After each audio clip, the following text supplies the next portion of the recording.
Hello everyone, welcome. Today we're here to finally talk about the finished product of Hotline Miami. Hotline Miami I did the first questions on, and now it's time to actually give a full idea of it. Hotline Miami, if you didn't watch my first question, Hotline Miami is a top-down view game where you basically play a character who goes into designated areas. He goes to designated buildings, and he basically has to kill everyone in those buildings. And you can be one-shot by like anything. You can use melee weapons and guns. You can throw them, and you can even use your own fists, the doors. It's a very puzzle-oriented maze game in the houses and the buildings and that. And there are a few special situations with boss-like opponents here and there scattered throughout the game. Mainly, you start out the game as a character who's codenamed as Jacket, who wears a high school jacket. He gets a note and a mask, and he basically starts getting phone calls to go to places and, well, to go and kill everyone now.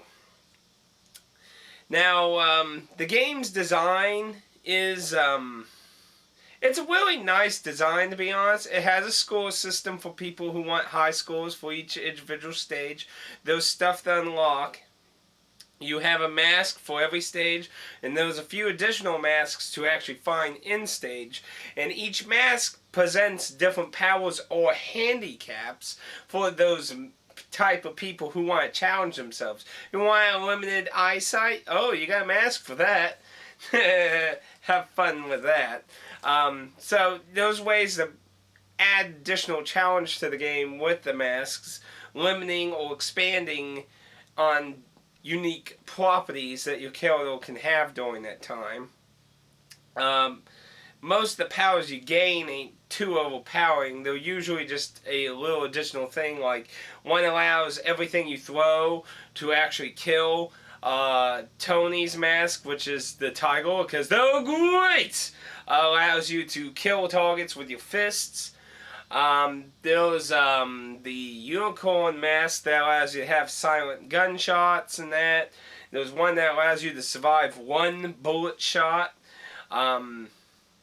Those are some examples of the powers you can gain from masks, so it's very good to obviously get masks. The common way to get most masks is to get a decent score at the end of each stage, which ain't too hard. I was able to get pretty much all of them. There are also additional levels to find, which has to do with the ending of the game, which, you know, we're getting there. So as the character progresses through the stage, you'll get little story segments in between missions, and there's apartment and stuff. These are very visual and interpretive. They're not any blah, blah, blah, blah, blah, this is what's happening, blah, blah, blah. They're not very, like, there's talking between certain characters now, but there's not a huge deal of information being thrown your way. So a lot of it's open for interpretation. The story gets pretty whacked out later on. But continuing on the thought process, you can also unlock additional weapons based on how much points you get through your progression in the game. So additional weapons get added to the pool of weapons. And that's something to talk about too, actually. Every time you play a stage, it's not always the same. Certain thugs and that sometimes switch up the weapons each play. So sometimes one might have a dagger and then all of a sudden have a machine gun and that. So it's not always necessarily the same. And as you unlock weapons and that, they get scattered about or in the arms of different thugs of that. So unlocking the weapons does offer some usefulness. I don't find huge differences between. There are some differences, like the knife is a much faster tool to melee with, but obviously being a knife, it's incredibly short in that. But I mean, overall, aside from range and speed, I wouldn't say there's too much of a technicality to melee weapons. But there is something to keep in mind, like I said, the range and speed, but they vary greatly. There's a lot of melee weapons. Guns, overall, guns, quick, flashy, and that. There ain't a whole bunch of guns. They're not really the primary aspect of the game, but you can use them as a very important component. Like, there's some stages where I make use of stealth, or other stages where I just make use of, kicking down door and shooting shit. It's very open in interpretation that way. Oh, well, that's probably not the right way to say that. It's very open in your play style. You can go one and gun, but beware, you can get shot down just as fast. So, but you can actually do that if you have the reflexes. It's a very reflex-based game because it's very fast. Very fast-paced. Yeah, sorry. Ooh, hand motions. So anyway, with most of that out of the way, let's move on with the story. So, as the story progresses, the game starts tripping out and shit. And a lot of the story becomes interpretive here. Like, some people think it's a flashback, a daydream, and then it catches up to now and stuff. There's a lot of weird interpretation there. But basically, a lot of fucked up shit happens. You end up in the hospital. And you basically break out, get your fucking jacket back, and you gonna take names for vengeance. Because somebody fucked with someone you knew, and you want them dead. So you go to them, you start locating what's good, like, you start locating what involved this person in the murdering someone you knew. And you end up at what's seemingly the final stage. And this actually has a lot of criticism behind it, which is why I want to bring it up. I wouldn't normally bring up a, like, big boss during the game, like a review, because I wouldn't want to spoil it a lot. But to be honest, I was surprised a lot of people critiqued this part of the game, the showdown stage, which is one of the big bosses. Not the only boss, but it's one of the big major bosses of the game. The showdown's the end of Jacket's game, which there's another character that progresses beyond the story after him. The showdown, basically on the second floor. The first floor has 3 thugs. That's, if you got to that point, you should be able to deal with them. You should figure out what to do, though. But we want to talk about the actual boss. The actual boss is a mob boss behind the desk. He has 2 Pink Panthers, or purplish. I guess it would depend a little on your television settings. And he has an assassin chick by him. And basically, you got to deal with all of them. The Panthers first, the assassin, and then the mob boss. A lot of people could critique that this was like an out-of-nowhere fight, and that was really fucking hard. Admittedly, I died a lot. Like, you can check my Let's Play. I died, like, if it's live by, if it's live by this time, which, actually, when I think about it, it's probably not going to be, but it might start rolling out. I don't know. Maybe that, okay, when it goes live, if you want to check it out. But I did die a lot, but it is a very figure-it-out fight. You just kind of have to try, because it is, like, you're in a square room, You're not in this giant mansion or something. So, there's only so many options you can see. So, you'll eventually see your options with a trophy. You use trophy, kill the cats. The assassin, throw a knife, dodge, then throw trophy at the assassin. Kill the assassin. Assassin drops 2 knives.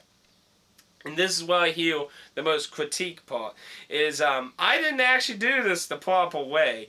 I actually got close to the mob boss by accident and discovered he couldn't shoot me that way. So that's how I was able to kill him. You just grab a knife and you have to stab him with them. What you're actually supposed to do is hide behind the fountains, because the gunshots can't get by them. So you hide and throw a knife at him, grab the next knife, and hide until he stops shooting again. That's actually what you're supposed to. A lot of people actually complain about that part. And I didn't actually figure that out. I will probably eventually figure that out if I didn't accidentally discover that he couldn't shoot me if I was right next to him. I cheesed that. I cheesed that, I'll admit that. But hey, I'm not one against the game if it let me do it. If I cheated or did something to the coding or something, then that's a big old deal to me. But I'll admit, I cheesed that. But I will probably eventually came to the conclusion of hiding behind the fountain and getting the assassin to die near it. And I think it was an interesting boss fight, but I really am surprised a lot of people bitched about it, because some of the other boss fights are very step-by-step methodical in a way, where like a lot of the buildings and that are very open to how you kill and bust everyone down. The bosses have preset ways to fight them, and if you don't do it that way, you basically die. So I find it weird that just a few added characters into a particular fight got a lot of people actually mad. I don't think it's bad myself. It's a lot of trial and errors, but I was okay with it. But if trial and error bothers you a lot, well, actually, to be honest, I don't think Hotline Miami is the game for you to begin with, to be honest. But we're getting there. Anyway, going on, after Jacket's story is complete, you'll start as Biker, which I don't really want to talk much about him. I would talk about how he plays, but I don't want to talk about his missions and story, because his entire thing is supposed to explain why this all happened to begin with. So we'll leave that as that. But Biker actually plays completely different from Jacket. Biker does not have masks that he can change, so he doesn't get any power ups or downs, and he only can use a meat cleaver and 3 knives. That's all he has, and he can't take anything. So he's very more stealthy, and there's a lot more gunny people, so you have to be careful on who you use your knives on and stuff. Though you can go refetch them if you can get to them. If they're stuck behind something, then you kind of screwed on that end. In Biker is where you get the ultimate ending with all the secret letters that I mentioned. So that's something to keep an eye open if you want to understand the true plots. In the end, Hotline Miami is a very fun game in my opinion. It is very gory and mature in a very 16-bitish kind of style of look with very 80s, 70s kind of music in it. I liked some of the music. Not all the music's not all my particular taste. There are a few songs that I really did like in it.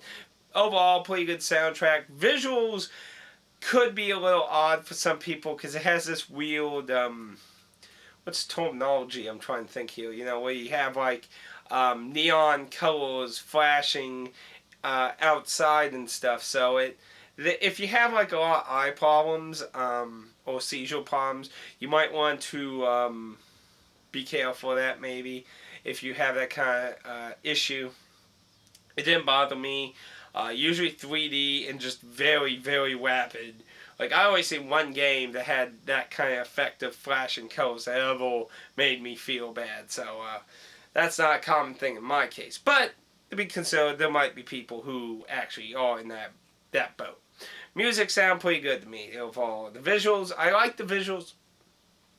I'm not, you know, if you look at most stuff I talk about a lot of times, I'm not really into a lot of blood and gore and stuff. I'm liking a lot of mythological storytelling and such. I'm not really into tons of blood or gore unless it really has a dark, deep story backing it up, not just GTA. The GTA 4 had a nice character though. Give you that. But yeah, just you get what I mean. So, it is very violent looking and very bloody, gory. Like, there were several parts where Jacket kills somebody. And, well, one of them I could understand because it was vengeance. You know, you don't fuck with people somebody loves. Anyway, but he does brutally, mangle a few people quite horribly, and this is in a very retro looking style, so it's not like HD death, but yeah, you know, not exactly something I would just give to a kid though. It is enjoyable. I like the the thought-provoking story that you have to think about.